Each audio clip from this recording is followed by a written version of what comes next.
সুখবর, pay scale গ্যাজেটে স্বাক্ষর অনুষ্ঠান রবিবার। পে কমিশন চূড়ান্ত প্রস্তাবনা জমা আজ। সরকারি চাকরিজীবীদের জন্য দীর্ঘদিনের অপ্রকাশিত আশা অবশেষে বাস্তবে রূপ নেয়ার পথে।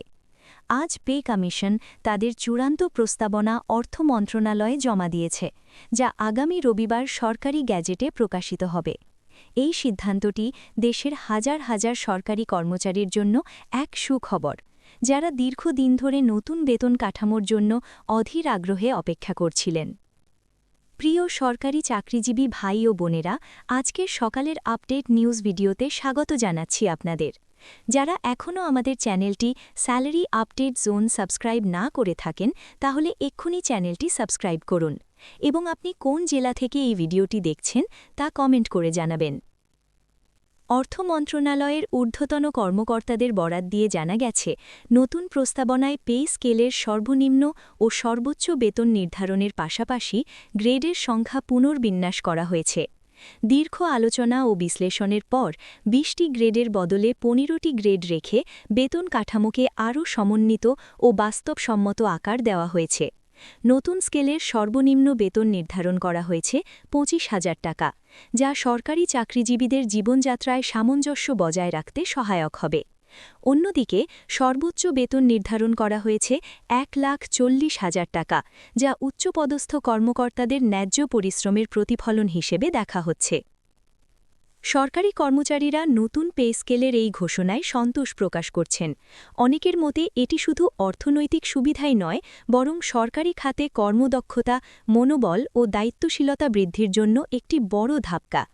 বিশ্লেষকেরা বলছেন, নতুন পে স্কেল শুধু বেতন বৃদ্ধির প্রতিফলন নয়, বরং এটি দীর্ঘমেয়াদে সরকারি চাকরিজীবীদের আর্থসামাজিক মান উন্নয়নে বিশেষ ভূমিকা রাখবে।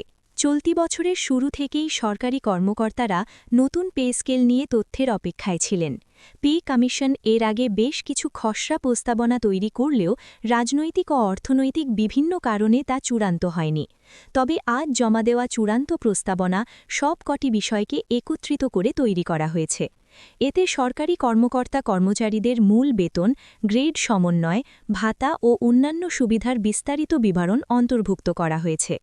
রাজনৈতিক ও অর্থনৈতিক পর্যবেক্ষকেরা বলছেন, পে কমিশনের নতুন প্রস্তাবনা শুধু সরকারি চাকরিজীবীদের জন্য সুখবরই নয়, বরং এটি জাতীয় বাজেটের কাঠামো, অর্থনৈতিক নীতি ও সরকারের সামগ্রিক প্রশাসনিক ব্যয়ের ওপরও প্রভাব ফেলবে।